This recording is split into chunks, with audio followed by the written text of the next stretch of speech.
Shalom Aleichem. We are learning the Sicha of Breishis Gimel. It's a Rashi Sicha. And it's one of those Rashi Sichas that we've had quite a few that we've learned through the cycle. And that is, why did Rashi not ask something kind of Sicha? And over here, the Rebbe's question is, why do we not see any mention that the snake, the serpent, the Nachash, spoke? That's quite unusual. We never saw a snake that speaks, and yet we see that it did speak. And yet, by the klalos, by the curses that Hashem gives the serpent after the story of the Chet Tzadas, no mention of you're losing your power of speech. Ta-da! You're going to go on your stomach. You're going to have to crawl around. No mention of speech. Now, you could say that because it's so obvious, you can see that in the Torah it says it spoke, and now no serpent speaks. So you know that that was the curse. But that explains why the Torah didn't have to tell us that. But when Hashem's talking to the Nachash, why didn't he mention it? Why does Hashem mention certain curses and not this curse? So you could have answered, and this, it's interesting. Usually the Rebbe will suggest an answer, negate it, and go in a different direction. Over here, the Rebbe suggests an answer, seems to negate it, but then goes into the same answer and just goes a bit deeper. You could have said that when the pasuk says, that you're cursed from all animals and from domesticated and non-domesticated animals, for the fact that it says you're cursed, that would mean that you are less than anybody, that you literally do not even have the ability to make, you can't make any sounds. So it didn't have to say specifically. But if that's the case, why did the Torah have to say that from now on you're going to go on your belly? That also is a curse from all other animals. It's one of the only animals that does it. Taking off its legs, everything. It's unusual. It's the only animal. So if it's a Torah story, then maybe the Torah had to tell us because we wouldn't have known that originally the serpent had legs. But the fact is that Torah is saying it within what Hashem tells the Nachash. It's quoting Hashem. So the question is why Hashem says that.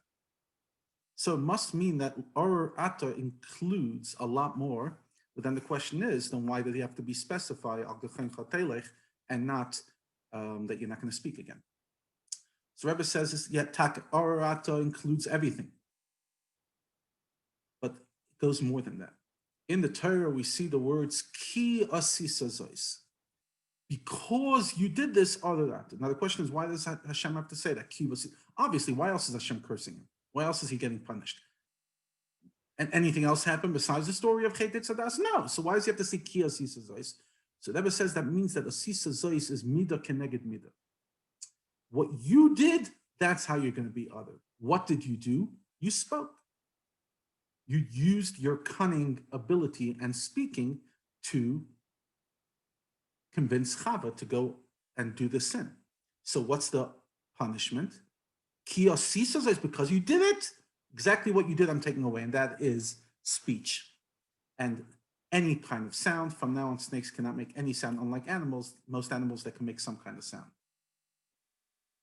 Now, therefore, the curse of going on your belly has to be specified because it had nothing to do with the sin. It's not mida k'neged mida. What does it have to do with anything?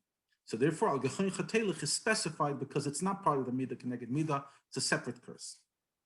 But you could ask the question, why did Hashem have to curse the animal so bad? Just take away his speech. Why does he have to not be able to make any sounds? Says the Rebbe like this. Originally, when we're introduced to the Nachash at the beginning of the Perek, the pasuk says, "V'hanachash haya arum mikol chayis hasada." The Nachash was more cunning than any other animal out there. And Rashi says, what does arum mean? Arum mikol, more cunning than any. Lefi amasei gdulasei haisam apalasei. Compared to how cunning and great he was, that's how big his downfall was. Other Mikael. He was the most cunning, so he got the most cursed. What's Rashi coming to tell us? Rashi's coming to tell us, why do you have to focus and say Other Mikael? Why couldn't you say the Nachash was other? It was cunning. Why do you have to say Adam Mikael compared to everybody else? So therefore comes Rashi to sit there saying, why was it so great that he has to be worse than everybody? Because he was greater than everybody. Adam Mikael. So now he goes Adam Mikael. It was the fact that he was had so much power compared to any other animal that his downfall was that he went lower than any other animal. Had he been just a little above average, his fall would have been a little below average. But Adam Vigadol Mikael, that's why he fell. What does it mean he was Gadol Mikael? It doesn't necessarily mean he was bigger in size. And you cannot say, says the Rebbe, that it goes on the word cunning. Then why did you have to say the word cunning? Just say he was great. Says the Rebbe like this.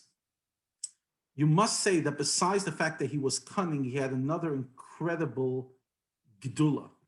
And what is that? The speech. Says the Rebbe that the gadol refers to speech. What did he have unique?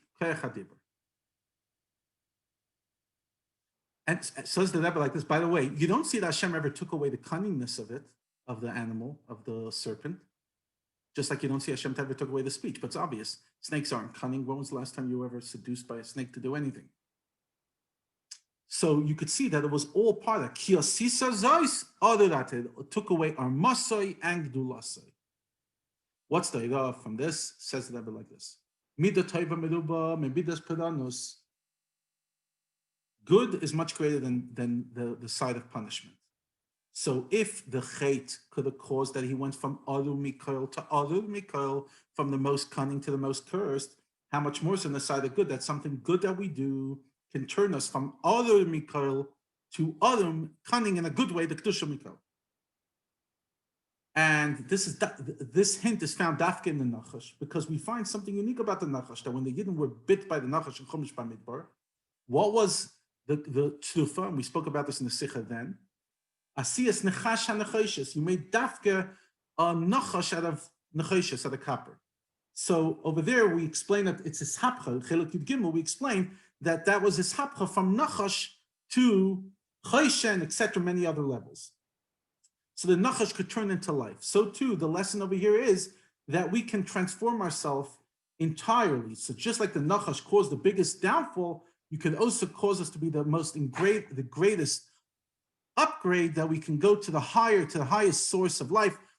You face, just like the Nachash forces to look upwards, the Nachash Nachashis, we could go totally upwards. The Sikha is based on the Sikha that the Rebbe said on Shabbos, Pashas Breishis, Tafshan Lamed Gimel, 1972.